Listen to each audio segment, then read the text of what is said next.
everybody, it's Romania Black, and we are on episode 5 of the case study of Vanitas. And oh my gosh, last episode we had a lot go down, has been per the usual in this series. But yeah, so Charlatan showed up, is battling Noe and Luca, and meanwhile, Jean is sucking the blood out of Vanitas. So, what? I have a lot of comments to get through from episodes 3 and 4 before we start. But this series, I did not expect walking into this series to have like an hour-long discussion about it. I didn't expect that to happen with Vanitas, but I'm slowly realizing why you all wanted me to watch this series. You were like, oh, you'll have lots of fun with it. And thus I am. So I am ready to definitely go down with this series if my dogs will behave. But I got some comments I want to talk about first. First, K.A. talked about Johan's VA is the same as Geen from Bleach. I was like, ooh, as well as Farland from Attack on Titan No Regrets, which was cool. The voice actor for Noe apparently has a vocal cord polyps and has had to have them surgically removed and is taking a hiatus right now from voice acting, which is really tragic. But apparently there's been a lot of other voice actors who have had this same surgery for vocal cord polyps. Didn't know this was a thing, but apparently I remember when the voice actor for Bakugo from My Hero Academia was having the surgery, and I thought it was pretty rare, but no. K.A. was talking about not only has Bakugo's voice actor had it, but Sigma's from Bungo Stray Dogs, as well as Romy Park, who voices Hanji, and Yuta from Jujutsu Kaisen has had to have the same surgery, and Sakura, who's voiced Gabby from Attack on Titan, as well as Ono, who's voiced Kuroko, as well as Octagawa from Bungo Stray Dogs, and I was so floored by that. I was like, wow, that's so crazy that all these voice actors have had to have that surgery. So I hope that Noe's surgery, that their voice actor surgery goes well. Hope that they heal up, because I can't imagine, like, that's your gig, is being a voice actor and then being afraid, hello, Ruby, that that you're not going to be able to voice act. This is Ruby. She's one of the new dogs here, and she is ready for Vanitas. So, thank you, K.A., for that comment. Also, Wushin Suibian noted that the voice actor for the Master is the same one as Fyodor, and I was like, okay. Fyodor, Akaza from Demon Slayer, and I was like, okay. Jin Guanyao from Mode House Sushi, I was like, okay. And then Nabe from Ace of the Diamond. It's like, oh, okay, well, maybe they're not totally typecast because they're also Nabe. Because those first three are, no spoilers, a little bit of an antagonistic character. And then there's Nabe, and I'm like, oh, well, he's not antagonistic at all. So, I have my suspicions about the Master, but I will add with Wushin Suibian's this comment, because I've been avoiding comments in the Discord, on Patreon, on YouTube that talk about character dynamics at this point. There's been a lot of comments that I've just seen the words Vanitas and Jean, or Vanitas and Noe and Luca and them, and I've kind of avoided them, not because I don't want to read those comments, but because, as we've seen so far in this series, it's one where you can't judge things at face value. You can't judge things from their cover. So I have a feeling that the dynamics and relationships between these characters are going to develop a lot over the course of the series, and I want to experience that naturally, and now Huckleberry's joined us, naturally as a viewer for the first time. Because, for example, someone in the Discord was like, oh, well, you don't have to worry about Jean and Luca because Jean doesn't really have a crush on Luca, and I was like, oh. And this was like when episode 3 was posted, and I was like, well, I just did a whole spiel about that in episode 4, so I guess I was wasting my time. But I like theorizing. Even if I'm wrong. I love theorizing. So please do me a favor and just if you want to talk about character dynamics, please spoiler tag or let me know not to read, so that you all can have a discussion in the comments, but I don't read it because I don't want to be spoiled. I want to see, because now I'm kind of like half tempted to not talk about Luca and Jean's relationship, because I'm like, oh, it's not a crush, she's just protecting him. That's it. And that's going to make the discussions a lot shorter if that happens. So, because I won't be motivated to talk about it if I know it's not a thing. So just please do me a favor and try to either spoiler tag or just when you comment, don't reveal things about character dynamics that may be affecting later on, because that's a spoiler to me. I want to engage it naturally. If I see too many comments doing it, I'll just stop reading comments. And I don't want to do that to y'all. So because you have some really great comments as I'm reading here. So please and thank you. No's neighbor points out that Vanitas just wants to experience what Dami does, so he takes advantage of Jean's thirst to get that experience. That's what I've been debating in the last episode, and so that's kind of what I thought, was that he was jealous, and they say in their opinion, he's jealous. Again, I don't want a lot of my theories confirmed or deconfirmed, so please be careful about that, but I felt with this comment it was okay, because I'm pretty like 99% sure on that theory, that Vanitas, he was just jealous that Dom got to have that experience with Noé, so he's like, well, screw it, I'm going to take advantage of Jean in this situation so I can see how Dami felt, and just imagine that it's Noé, which is a problematic thing with our main character, that they're using Jean to get an experience with Noé without communicating this to Noé. But you know what do we do with that? That's the question, right? So I don't want spoilers. I don't want hints or clues. I will figure it out as we go.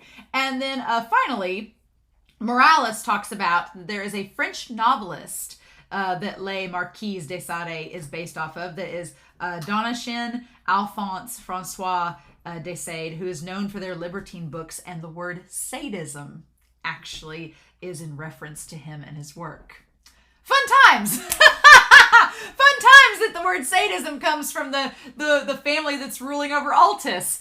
About that, right? So yeah, that's interesting. And obviously Dominique, dominant, is kind of her status and all this. So I'm really curious, y'all, what we're going to be getting with this series, but already the nomenclature and everything is leading to some interesting discussions. So I have a feeling this series is going to keep me on my toes, and I'm excited about that. So please help me keep it at 100 and go into this series blind. That's all I ask. All I ask. Nothing makes me more upset than being spoiled, because then what's the fun of reacting? So in that case, we are going to go ahead and start episode 5. We left off on a little bit of a cliffhanger, but I'm curious to see what Noé is going to do about the charlatan. I'm a little bit worried that him or Luca is going to get affected, but we'll find out, won't we? So we're going to start episode 5 of the case study of Vanitas, and we're going to do that here in 3, 2, 1, and let's go.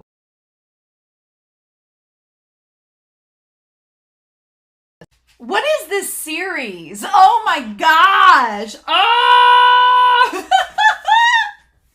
Well, so I didn't bring whiteboard out because this episode was lots of pathos, lots of emotions, lots of connections, friends, connections back to Noé and Louis and Dominique. I really like that Louis is the name of his friend, the vampire that's Dominique's brother. I really like it's Louis, not only because Louis is a very classical, very European name, but also it's the main vampire in Interview with the Vampire, so it feels like a tie to that. I have the quote from Tom Cruise stuck in my head where he's like, Louis, still whining, Louis.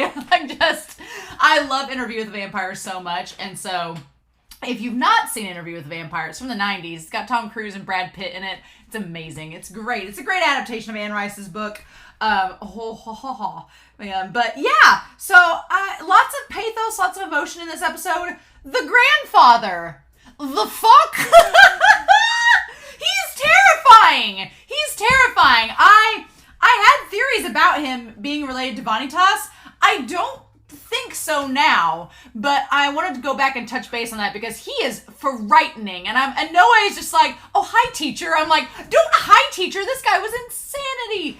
Oh, we've got a lot of things to talk about, but we need to go through this. So charlatan apparently is so I'm very curious about charlatan, because charlatan is this curse, this cursed spirit that's been roaming around, going through vampires left and right. It seems like charlatan is the curse, like it's the one going through them, or it's an entity that has become a curse. I'm so curious because, if you would think if it was Vanitas, because they talk about Vanitas being the origin of the curses and the one that makes the cursed beings. But Charlatan has its own identity and its own name. So you would think if it was like a virus of the blue moon, it'd go by something akin to that. But it doesn't. It has a name, Charlatan. So I don't know if this creature, this spirit, whatever it is, was originally a vampire. I don't know if Charlatan and Vanitas are two sides of the same coin. Maybe Vanitas is supposed to be the one to save vampires and Charlatan's the one cursing them. We don't know. The thing about this series that makes it so fun to theorize about is that they throw you little bones as the episodes go along. We're at episode 5 at this point. We still got a long way to go. But they've thrown you these little bones and you pick it up and you go, okay, well, this is an explanation. And then you walk a few feet and it's like, oh, wait, no, this bone is better. This is not the explanation. It's this one. And so you just keep picking up new bits of information as you go. And it kind of alters your perception of what you've been, looking at so far. So I can't decide. Charlatan and Vanitas, the Vanitas representation that we've seen through the Vanitas that's with us, look similar, just one's red, one's blue, which would go with the red vampires, blue vampires. So I can't decide if maybe Charlatan and Vanitas are two sides of the same coin, and Vanitas is the one to save and Charlatan's the one to curse, or if they originally were Vanitas and they've split. Questions, right? Lots of questions that need answers. But it's interesting that something that's cursing other vampires has its own identity and its own name, right? It's not just the curse of Vanitas, it's actually a being. So, interesting. Lots of questions about that. So we don't know exactly what Charlatan is, but we do know that Charlatan knows Noé through possessing Louis and Mina. So it's been around for a while and it has connections. Rather interesting, right? And apparently because Mina and Louis get severed, right? They get their heads lobbed off. But Charlatan's still around. So apparently that didn't affect Charlatan. I don't know how we stop Charlatan. I'm assuming it's through the book of Vanitas or through Vanitas himself, because he seemed to be the only thing that could get him away from Noé. So interesting. So yeah, I'm glad Luca wasn't affected, because at least with Noé, he's a main character, so he's probably going to be all right. At least up through most of the series. They're not going to kill Noé off in episode 5, right? They're not going to do that. We've been promised too much with Noé so far, that he's going to kill Vanitas and all of that. So I wonder, but Vanitas isn't a vampire. So Vanitas can't technically be possessed by Charlatan, right? Interesting. Questions, right? But yeah, I loved how as soon as Noé touched Charlatan, everything became muted, and the blue uniform he had inverted and became yellow, because blue and yellow, it inverted. It was really cool. I liked it a lot. That was such a neat effect, right? And having the muted tones.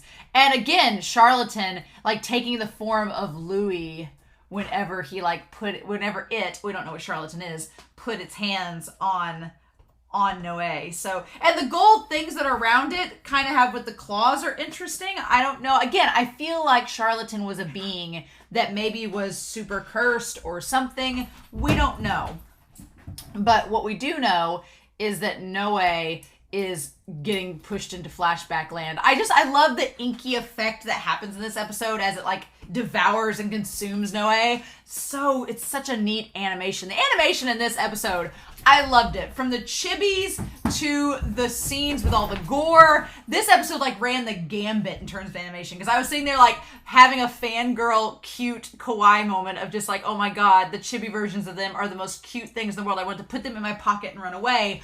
To the really dramatic, dark, moody scenes with Louis, to when him and Mina die, how gory it is and how terrifying the grandfather looks, to going back to this stylized, very inky, muted Charlatan trying to take Noé's name, and then Vanitas coming in being nope, he's my perfect partner, we can't have that. Just the animation was all over the place this episode, and it was really, really good. Really great. I loved it to pieces. So we'll skip the OP.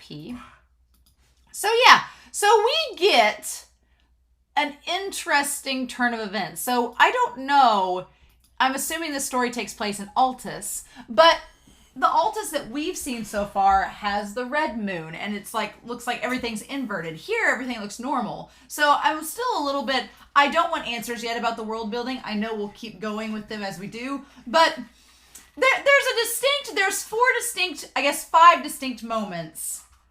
I guess there are 4. Let me rephrase that. There are 4 distinct moments with the grandfather that we get in this episode. The first is him showing up with Noe, like, in his arm, like a rag doll. And he's just like, oh, hi, let me introduce you. Plunk, here he is. There's that moment. Then there's him, like, finding Noe in the circus tent, as it were, buying him. Then it's him in the blue moon flower patch, having the conversation with Louis. And then it's showing up to kill Louis and looking like some kind of demonic presence. So those are the 4, like, angles we've seen the grandfather. And now that I know that it's Fyodor's voice actor, you can hear Fyodor really easy in this with his character. He's fascinating. He has, like, the clock that's on his lapel there with the 2 wings, like the owl wings. Don't know what to make of that yet. And the cane and the top hat. And he has blonde hair. He doesn't have dark hair like Louis and Dominique. But that doesn't mean anything. His son could have married a woman with dark hair, for all we know.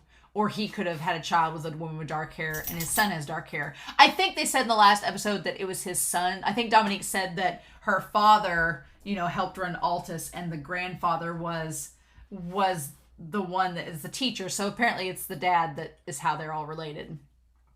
So yeah, he's like, you can ask these 2 about this place. And yeah, it's so sad because, like, Louis and Dominique are, like, so nice when he first meets them. I love how Dominique's kind of blushy and Noe's kind of blushy, and Louis is the older brother, so he's like, everything seems so nice and happy and cute. And then it, like, just slowly gets darker and darker.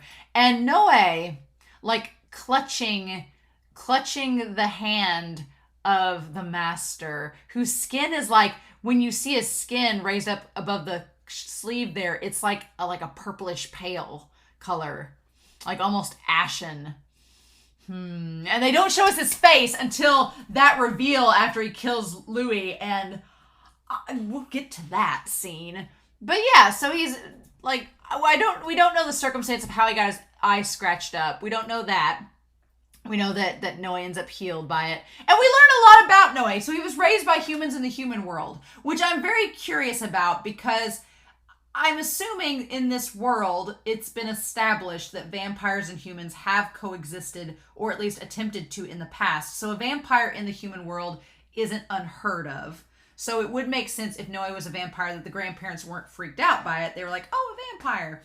And he doesn't seem like, vampires in this story aren't bloodlust-y or thirsty for blood unless they're a curse bearer. There we go. That's the title. And so he probably didn't need to drink any blood unless it was like from an animal or a steak or something like that. But apparently the 2 of them died, and then he was taken away and sold, which is horribly tragic. Like, the one thing about the show is that he explains it from the perspective of a child. Like, as an adult, when you hear that story, you're like, oh my God, this kid was like trafficked after his grandparents that adopted him passed. That's horrifying. But from a kid's perspective, if they don't exactly know what's going on, he's like, well, then some people took me and I was bought by your grandfather. And it's like, as an adult, you're like, oh shit, that's really dark. And then, but to him, he's a kid. He doesn't know any different. They're kids. They don't know any different. So it's framed like in this really nonchalant way that when you kind of examine it for a second, you're like, oh shoot, that's really scary. But yeah, I like that Louis tries to convince him, being like, oh, your grandparents were just buttering you up. They were just buttering you up to eat you, and that's what makes Noe cry. And we established Noe's a crybaby. He's a crybaby. Not that that's a bad thing, but he likes to cry very easily because he talks about his grandparents finding him alone in the snow crying. So interesting. So we found out that he's one of the last of a long-standing bloodline that had this mysterious OP power to trace memories through drinking blood, and he just happens to be abandoned in the human world in the snow. So either one of 2 things. Either his family escaped the clutches of something dark and despairing in Altus and took him to the human world to let him escape, and they just dropped him off and was like, this is all we can do. Or whoever wanted to get rid of him, or he was found and they're like, oh, you're the last of this bloodline, we need you to go. So they tossed him into the human world in the snow, being like, okay, baby, go die in the snow, and then the bloodline will be over. So those are the 2 possibilities I think it is. Either he was either someone was seeking sanctuary for him and he ended up all alone, or someone wanted him to die and he ended up all alone. But the grandparents ended up rescuing him and taking him in. So yeah, and then Louis makes the comment about them going to eat him. And he's like, my grandma and grandpa aren't bad people. And I like Dominique's like, don't tell him that. She like has this look on her face like, Louis, don't be mean. And I just love how chibi they are. Where he thinks of the grandparents and like the grandpa's lifting him up in the air and like holding him in his lap, and it's so cute. He's like eating with his grandma. And then he's like, they're not. It's like so freaking cute. And he just kind of like crouches in on himself. The chibi version of Noe is the most precious thing I have seen in anime, and I don't know when. It's the cutest thing in the world. I can't in words describe how adorable it is. And for the record, the very first time that Dominique was like, how dare you, is when she turns around to Louis like, you made him cry. Like Dominique from that moment was like, I'm gonna protect him. Now here's the thing. I don't ship Dominique and Noe romantically. And after the last episode, we talked about like the dynamics and how Noe responds to her, even though she made it seem like a very sexual thing. Noe didn't really respond to it that way. And when we get to the scene that comes after this, I'm like, oh, okay. We're going to talk about how I think their dynamic is just platonic, that they do have a relationship. It's very platonic, but I feel like Noe was always much more attracted to Louis than he is Dominique. And so I love that they both get on either side of him, and these two vampires don't exactly know what to do. They're just like, I don't know. I hope you feel better. Like they're just trying to comfort him in that moment. And it's like, what do we do? And so it's so cute. I like just can't. I've taken so many screenshots before I started this discussion, and they just try to make him feel better. And then it shows them all like in her bedroom, like having the sleepover. And so, yeah, again, they're kids. How do you frame this trafficking? It's like after Grandma and Grandpa died, you were taken by kidnappers. And he says, yes, I was taken to all sorts of places.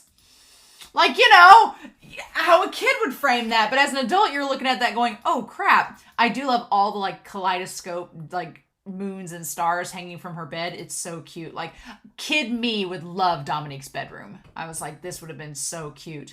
And he says, finally, the teacher bought me. Bonsoir, my little one. I want to make note that the master, the teacher, as he tells Noe to call him, there's lots of reds and golds surrounding him, which is fascinating, which color-wise ties to the red of the vampires, but also kind of ties to Charlatan, because Charlatan has red and gold associated with it. So fascinating. But yeah, you see the red curtains and the golden ground, and then the master, the teacher, is just sitting there with this little cane there with the stuff hanging from it. And he had the bandages around his eye then, so apparently Noe had been injured somehow and needed the bandages. And that's when he took him. And they're like, why do you call him teacher? And he says, when I called him master, he told me use teacher instead. There's like the creepiest weird vibe from him. I can't place it. I don't know how to describe it. This story, you can't judge things by appearance. So from the onset in this episode, it looks like he's like the villain, but I don't know, because Charlatan's a villain. But what do we do? I was convinced that maybe he was tied to Vanitas because he like seems kind of obsessed with the blue moon like Noe is. But seeing that image of him with the face with the red eyes, doesn't have blue eyes like Vanitas, so that seems to be maybe out. He took me here to the world of the vampires. And he's so freaking cute. And they're like, it must have been so difficult. And he's like, oh, it's been so much fun, like a vacation. Again, you know, a kid frames it as like a vacation, not as a traumatic life event. Because he's young and innocent. He doesn't know any different, right? And Louis is like, you're such a weirdo. I like that it cuts out from being chibified to being back to the regular animation in that moment. Louis, it kind of takes you out of like the cuteness of it being like, oh no, we're back to reality now. It's a really smart choice. I like it. But Noe's so innocent, right? And seeing them all like in bed together, and then he like smacks Louis across the face. It's so cute. All the bright pastel colors. So cute. It's a shame though that it can't last. So yeah, we see them kind of growing up, and Louis is learning in the same time as Noe is. They climb trees together. We kind of cut back to the fight. Here's the thing. We get like the one where we see Mur. Mur is involved. Mur must be a pretty old cat at this point, right? At least 10 or 15 years old. Mur seems like an older cat. Maybe in the vampire world, cats don't age the same way. But we see Dominique playing dress up and dressing up Noe in all the pretty frills and clothes, right? And he's just sitting there like, yes, go right ahead. So cute. But here's the thing. They have the scene where they meet the new friends deep in the forest. And there's Mina and Fred and Gills and what was the other one's name? Fanny or Franny. Yeah, I'm Mina, Fred, Giles, and Fanny. Yep. And they're like, let's all play together. And everything's all right as rain. But we start to see at this point Louis having a little bit of a disconnect where he's off reading by himself. Like maybe at that point he's discovered the papers that his grandfather accidentally left out. And so at that point, that's when Louis starts to separate from the group. And Noe's kind of shown in the middle. He's in the middle of the scene, shown like between the other friends and Louis, kind of as that middleman in between it all. And it's so sad because he's like, every day was incredibly fun. Like that's like childhood. Like if you have a good childhood, like every day seems to go by so slow and it's so fun. And you're just like, time does not pass quickly, right? It's so interesting. And so that's about the time that they learn what Noe's power is. He's like, all these visions come gushing in. And I like that Mur is on top of the trunk there. So what's curious, and what I was going to say in this scene, is that when he sucks her blood for the first time, he just bites her hand. Like, it's very innocent. She's like, well, can you drink my blood? And he's like, sure. And she's like, hooray! Like, it's like, for vampires, it's something cute and fun to do. And he just like, he has the big top hat on with like the purple and everything. And he just sucks her blood from her hand. And they have the little blush on their cheeks, right? But it's nothing crazy. And then he's like, oh, I saw a lot of myself. And Louis is like, wow, it does work. Because Louis is like, yeah, she thinks about you all the time. And she's like, oh, no. You know, so yeah, Dominique definitely has the crush. But here's the thing. She's like, she tells him to suck Louis' blood. And Louis is like, no. Because he knows he's a curse bearer. It's not going to be the same as what hers were. And so when he goes to suck Louis' blood, he like gets up on him and goes for his neck, which is a more, I know they're just kids, so I don't want to say the word sexual, but it is, I feel like in this episode that Noe was much more attracted to Louis than he was to Dominique. Like Dominique and him feel like they have like this platonic best friend vibe with one another, which is really cool. I like that. But with Louis, it felt like it was more, or that it could have developed into more. So am I saying Noe is possibly gay? Yes, I feel like he is. Vanitas, is he our bisexual gremlin? Probably. So, yeah.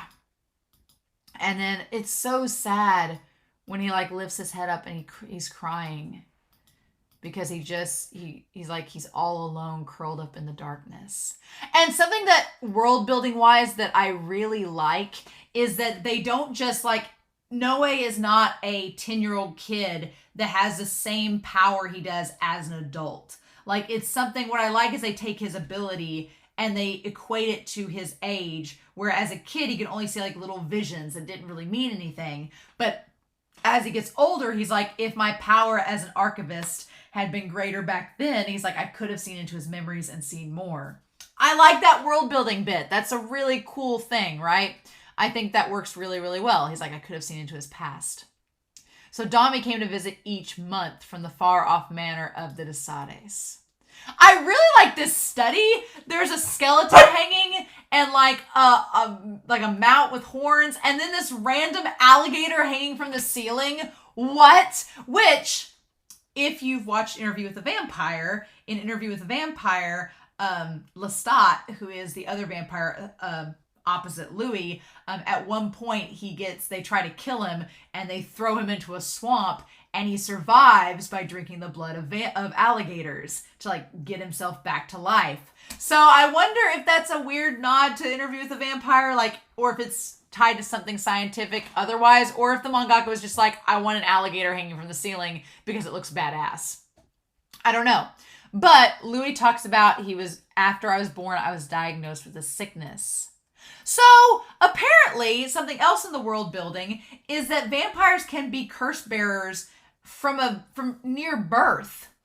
And the sad thing is that Louis wonders if his parents had Dominique because they knew he was going to die and they had her to replace him. And that's not necessarily true, but it's such a sad thought. And the grandpa doesn't exactly discourage that thought. Funny that. He's such an interesting character so far. But Louis, it almost seems like Louis is trying to figure out what to do. And at times you wonder if Louis realizes he's getting closer to the curse taking over him, if he senses something with that, because it just seems like he gets further and further withdrawn into himself, and to the point where Noe finally starts to notice, right? Because they come to see him one night, and then they all decide to sleep with him together and have a sleepover. And it's really cute. And he's like, we're not kids anymore. And she's like, I wish I was here all the time. It's more fun here playing with everyone in the forest. And that's when she tells Louis, she says, I envy you, Louis. And you can tell he's heartbroken by that, because he's like, why would you envy me? I'm going to die. You have the rest of your life ahead of you. And you can tell he wants to say that, but he doesn't want to get her upset about the curse bearer. And so he just tells her not to say it. He says, once you get older and learn about the world, you'll understand. He's like, once you get older and you'll figure out what was wrong with me, you'll get why things couldn't be the way that they are. And then it almost seems like what he wants to say after that point, when he looks at her, he's got like his forehead up against hers, is he says, you'll understand how much everyone loves and cherishes you. Like, he can't finish the sentence. He can't say, he's like, you'll figure out how bad this world can get with the curse bearing. But he's like, no, I can't say that. So instead he changes it at the last minute. And then I love that Noe, who instantly falls asleep, like munches on his arm. And he's like, I'm not a tartatan. Like, right? That's so good. But again, Louis getting attacked by Noe, I'm like, and getting bitten all over by Noe. I think there was something there that was not there with Dominique. Because he says, so wummy. Then we go to like the scene with the flowers and the blue moon. It's a beautiful blue moon. And she's like, I'm scared because this is when vampires are weak. And he's like, it's all right. Look, we're just in the flowers. And that's when we get the conversation with the grandpa. He's like, I could search the world over and never find another vampire who makes such merry at the sight of the blue moon. So there's a reason he was looking for Noe.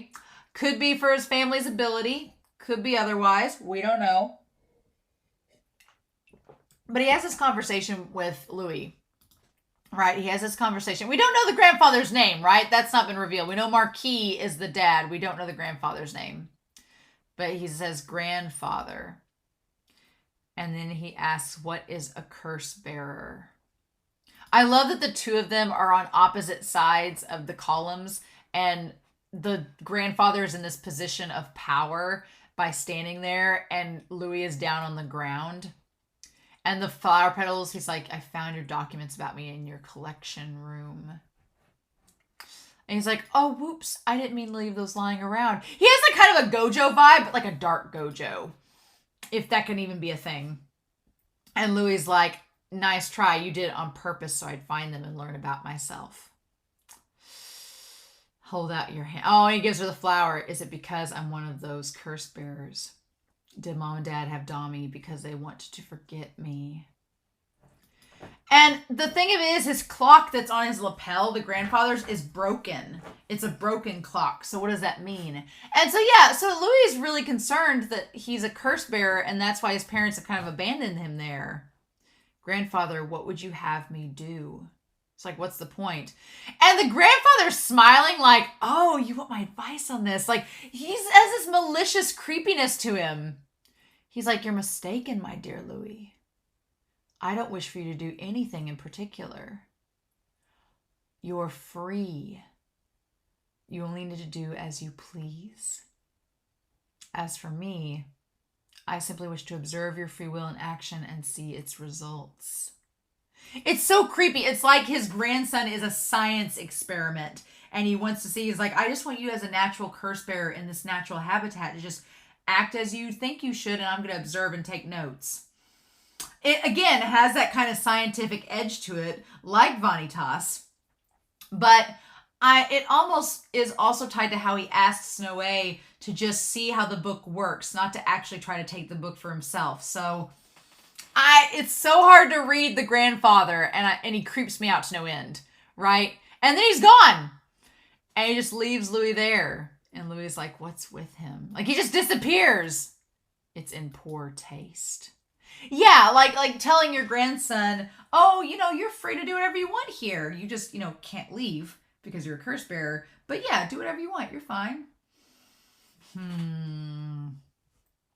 So then we have the idea of him, like, making the stakes, which is the saddest thing in the world. It's the saddest thing. Like Noe on the couch, just like swaying back and forth, being like, what you doing? What you doing? And it's obvious he's making stakes, but he says, this is my gift to you. And that really shows like the horrible like mindset that Louis is in, that he thinks he's going to eventually die. So he's made these stakes for his friend to use to kill him. Like, it's so sad because it shows just how depressed and like just defeated he was thinking. And so he wanted Noe to be the one to take his life, which is so sad, right? It's so sad. But yeah, the whole stake building scene, terrifying. Like, they try to add the chibi Noe to make it better, but I'm like, nothing will make this feel like less tragic, right? Not a thing. He says, about that time, Louis started acting strange. I would argue Louis has been acting strange for a lot longer, but Noe and Dominique haven't noticed it. He hasn't been outwardly showing how frustrated Louis is getting and how on edge he's getting about everything. And the thing that kills me is that Noe says, Louis, is there something I can do? Is there a way I can help you? That breaks my heart, because Noe was trying his hardest to help him in that moment, and there was just nothing he could do. Like, that's so heartbreaking. My heart is like shattered. Oh my God. Nope. Broken heart. So yeah. It hurts so much, and it explains why Noe is so gung-ho about not only finding Vanitas, but the minute he knows that Vanitas is trying to save other vampires, like Louis and Mina could have been saved, then it explains so much of why he's on board with Vanitas, even though he doesn't think he likes him. And also why he's so apt to want to try to find a cure, because this deeply, deeply affected him. And poor Louis just can't bring himself to tell Noe what he is. And that's when they find out about Mina.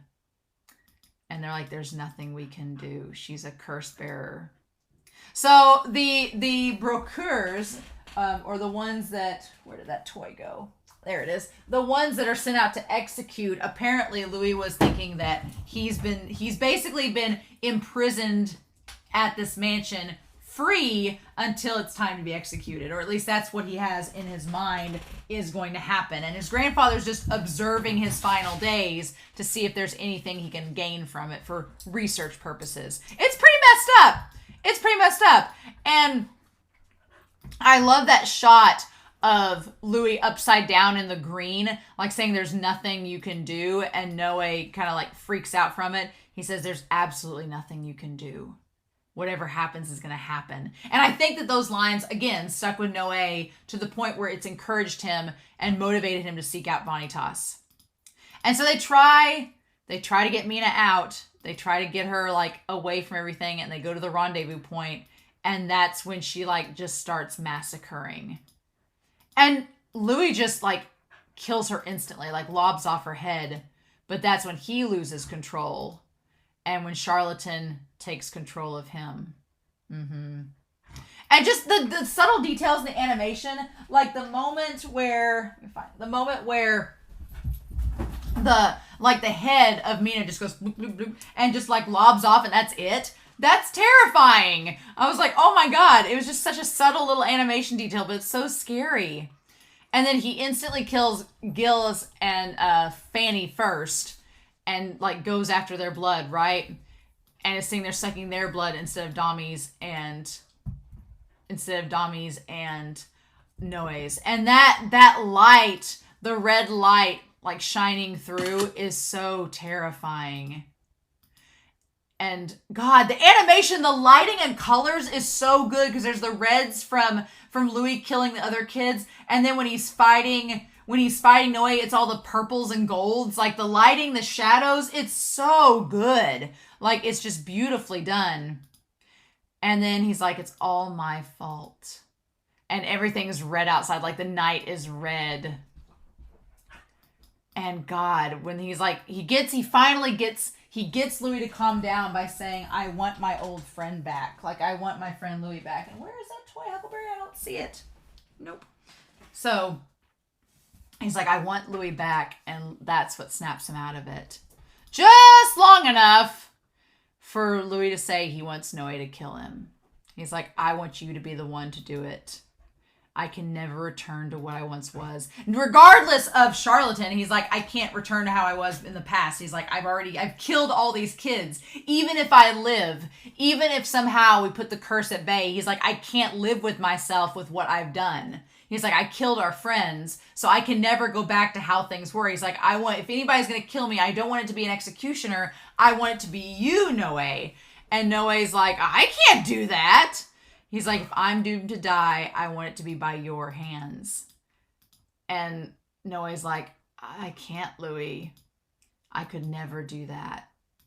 And that, God, and then poor Louis crying about it, because he knows that Noe, I was waiting for Noe to say that he loves him, you know? I was waiting for him to say that he loved him, and that's why he couldn't do it. And then Louis crying because he knows Noe, he knows how pure Noe is, and it's like, I get that. But he can't fight how he is inside. And that's when he starts to like suck on Noe's blood. So yeah, I went back and rewatched this scene when I was taking some screen caps, and the cut to Louis losing his head is just like done. Like chook. Like that's it. Like the sound effect is horrifying. And that's when he like thinks back to everything about Louis. He's like, you're so smart, and you can sometimes be mean, but you're also kind. And we were always together. You are my cherished friend. Just like Dominique, he says they're both his cherished friends. I still maintain in my head that I think if they'd matured a little bit and gotten older, he would have like fallen for Louis. And that's like the moment they're together, it's just like, bam, done. And that's it. I think it's interesting too that Louis sucks the blood on this side of Noe, the same place that Jean sucked it from Vanitas. Just saying. And then, yeah, just the head lobbing off. And the image of the grandfather, there's all this dust. It's like golden dust, like around his feet. He said, that was a close one. And then he's like, I was right to hurry back. And then we see the red moon.